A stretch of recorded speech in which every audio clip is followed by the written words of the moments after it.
Kutana na kijana Grayson Sungura mwenye umri wa miaka 13, mkazi wa Namanyere wilayani Nkasi mkoani Rukwa, ambaye bila woga aliposikia Waziri Mkuu Dr. Mwigulu Nchemba anafanya ziara ya kikazi mkoani Rukwa, akatumia fursa hiyo kumwambia Waziri Mkuu kero yake. Shikamoo Mheshimiwa Waziri Mkuu. Marabu, jambo mwanangu. Sijambo. Naam. Kwa majina naitwa Grayson James Sungura. Na shida moja.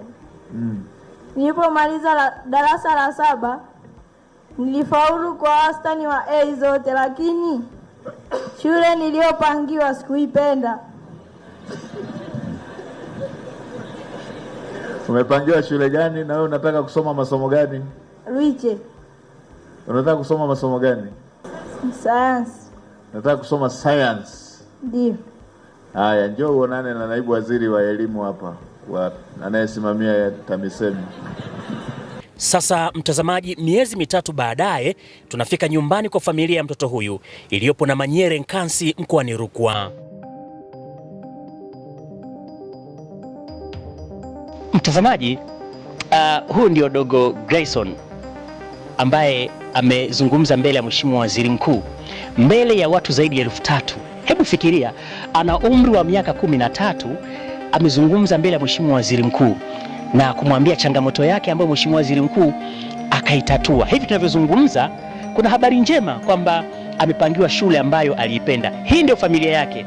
Baba yuko hapa, mama yuko hapa, mtoto huyu hapa. Ngoja nianze na baba. Mzee, habari yako? Salama. Hivi mwanao alipoenda pale kuzungumza mbele ya Mheshimiwa Waziri Mkuu, ulimtuma ama ulishtukia tu kumuona? Kwa kweli sikumtuma. Sikumtuma kabisa, kwa sababu siku hiyo ni siku ambayo mimi nilichelewa kufika kwenye mkutano. Kwa hiyo nililazimika kukaa kwenye TV nyumbani, kwa kuwa naamini ilikuwa na shumu kama natambua ilikuwa kama tukio la kitaifa. Kwa hiyo nilikuwa nimekaa kwenye TV ili niangalie nini kinaendelea. Mara ghafla na shangaa namuona mwanangu, kabla hajaanza kuongea nikaanza kujiuliza anakwenda kufanya nini? Nini kinataka kitokee? Nilihisi kama nimemkosea, labda mwanangu anataka kunishtaki au kuna jambo limetokea. Kwa jumla sikuwa na majibu kwa wakati huo. Haya, mama, habari yako? Salama. Unaitwa nani mama? Naitwa Sofia Madafu. Ni mama mzazi wa Grayson James Sungura. Na wewe ilikuwaje ulipomwona mwanao kwenye TV? Ilivyotokea vile, mimi nilipigiwa simu, nilikuwa tu mtaani. Nilipigiwa simu, wewe mwanao anazungumza na Waziri Mkuu. Kwa hiyo ikabidi niende kwa jirani kwanza niangalie TV. Kwa hiyo nilivyomuona nilipata mshtuko. Mshtuko wake ndani yake ulikuwa na furaha, kwa sababu alikuwa na ndoto ya kusoma shule nzuri na afike mbali siku moja. Kwa hiyo nilifurahi. Sasa tutarudi kwenu baadaye. Sasa njoo Grayson. Bwana mtazamaji, mtoto mwenyewe ndio huyu hapa. Hebu fikiria, kijana wa miaka 13 kazungumza mbele ya Mheshimiwa Waziri Mkuu, mbele ya watu zaidi ya 3000, akaisema hiyo shida ambayo ulisikiliza. Sasa umepangiwa shule gani? Tabora Boys. Wow, safi kabisa. Hebu niambie kwanza, nini kiliposukuma ukasema acha nijilipue, ngoja niende kazungumza na Mheshimiwa Waziri Mkuu? Ilikuwaje kwanza, tusimulie. Kwa kuwa mimi niliona wengi walikuwa wanatatuliwa kero zao. Kwa mfano, kuna watu walikuwa wanasema wamezulumiwa hela, kwa wanarudishiwa. Kwa hiyo na mimi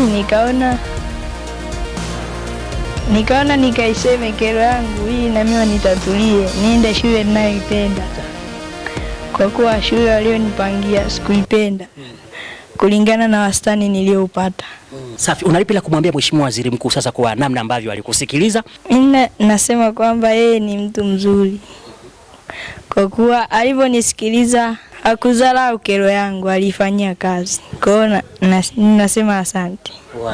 Mtazamaji, haya ndio matunda ya ziara za Mheshimiwa Waziri Mkuu Dr. Mwigulu Nchemba, na hapa nilipo ni Namanyere mkoani Rukwa. Nikitoka hapa na kwenda mkoani Tabora kwenda katika shule ambayo kijana huyu amepangiwa. Tumefika mkoani Tabora.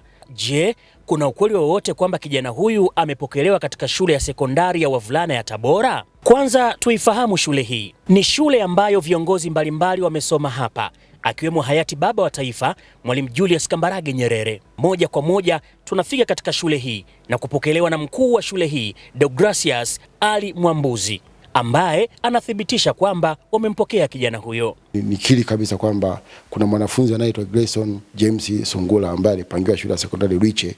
Mwanafunzi huyu alimwomba Mheshimiwa Waziri Mkuu kwamba alipata ufaulu mzuri apangiwe shule ambayo iliyo nzuri. Kutokana na ufaulu wake, mwanafunzi huyu alipokelewa katika shule ya sekondari ya Tabora wavulana toka mwezi wa 4. Nimpongeze sana Mheshimiwa Waziri Mkuu kwa jinsi ambavyo anavyofanya ifoti kubwa za kusikiza kero za wananchi. Mtazamaji, tukio la kijana huyu linadhihirisha kwamba Waziri Mkuu ni kiongozi anayesikiliza kila rika na kutatua changamoto zao. Mimi ni Beni Mwanantala.